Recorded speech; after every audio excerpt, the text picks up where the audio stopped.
prosseguindo no estudo de História da Igreja, página 21 do nosso material didático, o item 10, que diz a perseguição de Saulo, Atos capítulo 8.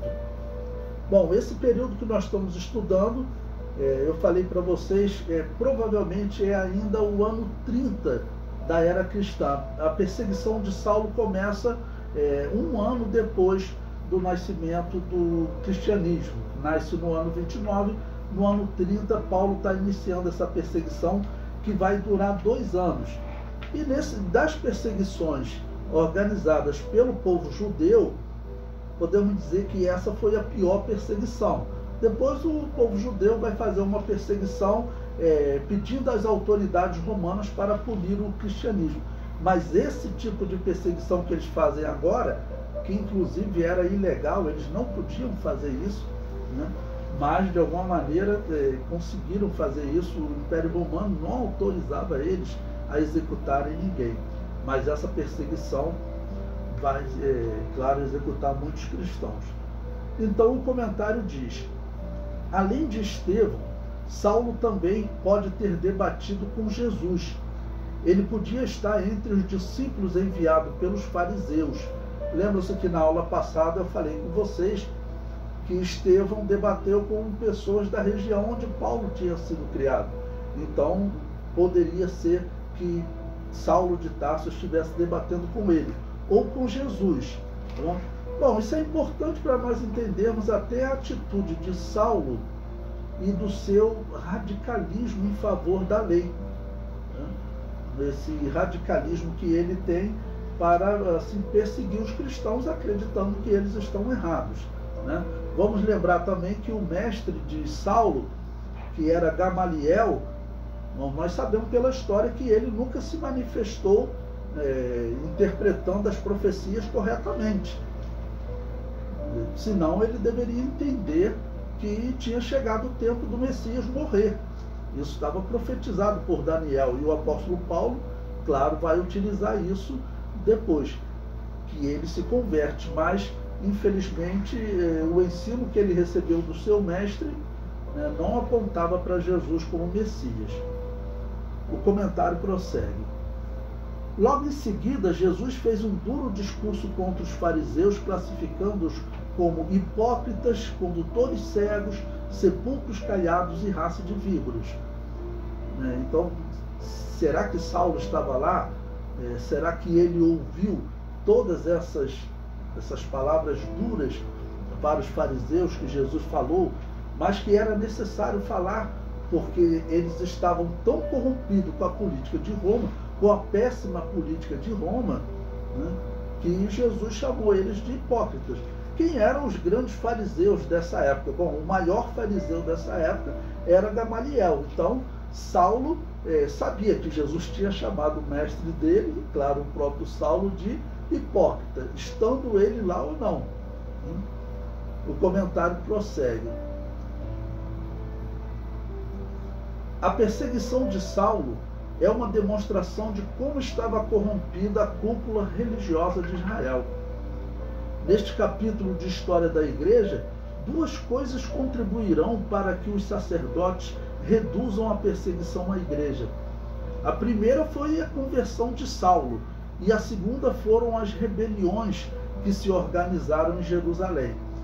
Bom, esse ponto aqui, falar para vocês, a igreja, eu digo que ela não foi totalmente massacrada, porque os judeus eles estavam vivendo um período terrível da história deles, tá bom? Correndo o risco até da nação ser exterminada, porque nesse período que nós vamos ver agora, por exemplo, do nascimento da igreja, teve um imperador como Calígula, que ele queria colocar uma imagem dele lá no templo de Jerusalém. E isso, graças a Deus, não aconteceu porque ele morreu. Mas ele chegou a dar ordem, olha, se eles não aceitarem, pode exterminar a população. E outros problemas, né? Então Israel vai se enfraquecendo, né? Certamente por conta do pecado de rejeitar o Messias. O período que vai se seguindo agora, em que a igreja vai crescendo, Israel vai enfraquecendo, até porque muitos judeus deixam a fé. E a nação em si, ela vai perdendo até o respeito de Roma. Vai chegar um período que a Judéia não tem nem direito de ter um rei. Ela passou a ser, vamos dizer, um subestado, não era nem um estado que dava conta direto a Roma. Então eles foram enfraquecendo, até que serão destruídos, né, no ano 70 e depois no ano 135. Nós vamos falando mais ou menos de um paralelismo com a história da igreja, tá bom? Para poder ajudar. O comentário prossegue. Essa perseguição, apesar de não termos uma referência de tempo, parece ter acontecido entre os anos 30 e 32 da era cristã. O ano 32 é provavelmente o ano da conversão de Saulo, né? Bom, 2 anos de perseguição, o número de mortes certamente foi grande, porque o que é relatado é que os cristãos eram arrastados das suas casas, né? E o número de convertidos era muito grande, cada dia crescia mais, então essa perseguição gerou muitas mortes. Ou seja, Saulo ficou extremamente mal visto pelos cristãos, tá bom? Ficou extremamente mal visto, o que vai influenciar mais à frente quando ele se converter, né? O comentário prossegue. A perseguição favorecerá a propagação do cristianismo. A perseguição estava concentrada em Jerusalém, mas vai se estender para outras regiões. A população de Jerusalém nos dias de Jesus é calculada em cerca de 20 mil habitantes, aumentando para 125 mil durante os dias sagrados. Então, por que a perseguição vai ajudar na propagação do cristianismo?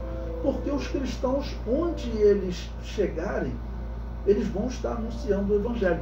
A princípio, a grande maioria eram judeus, tá bom? Que fugindo da perseguição, eles iam para a região onde estavam outros judeus, que nesse período havia uma esperança muito grande da chegada do Messias, porque os cálculos da profecia de Daniel apontavam para aquela época, né? 69 semanas, 483 anos depois da ordem para reconstruir Jerusalém, o Messias morre.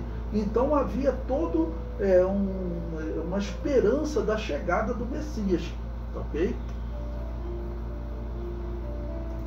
Bom, eu coloquei aí o texto de Atos capítulo 26, que vai descrever como foi essa perseguição, né? Versículo 9, ele diz: bem tinha eu imaginado que contra o nome de Jesus, o Nazareno, devia eu praticar muitos atos, diz o apóstolo Paulo, o que também fiz em Jerusalém. E havendo recebido o poder dos principais dos sacerdotes, encerrei muitos dos santos nas prisões, e quando os matavam, eu dava o meu voto contra eles. E castigando-os muitas vezes por todas as sinagogas, os obriguei a blasfemar. E enfurecido demasiadamente contra eles, até nas cidades estranhas os persegui. Ele depois descreve como foi esse período de perseguição. Tá? E vai durar, segundo os historiadores, cerca de 2 anos. E depois também Saulo se descreve como blasfemo, perseguidor e opressor, porque a violência de você matar pessoas, apedrejado como foi Estevão, certamente muitos outros morreram, né, também por apedrejamento, ou outras formas, né, que ele confessa que ele torturou. Isso, claro, deixou toda a população toda a população cristã extremamente revoltada e desconfiada desse homem. É como uma pergunta que alguns fazem: se Judas não tivesse cometido suicídio, né, como ele seria visto pela igreja? Será que ele se arrependeria e seria bem recebido pelas igrejas? Né? Bom, o apóstolo Paulo, ele demorou a ser recebido, né? Demorou a ser recebido, porque talvez alguns a princípio pensassem até que ele estivesse disfarçando, mas havia testemunhos, né, de pessoas dizendo: olha, Deus me revelou que ele iria realmente se converter e ser uma testemunha para os gentios. Nós veremos esse momento da conversão um pouco mais à frente.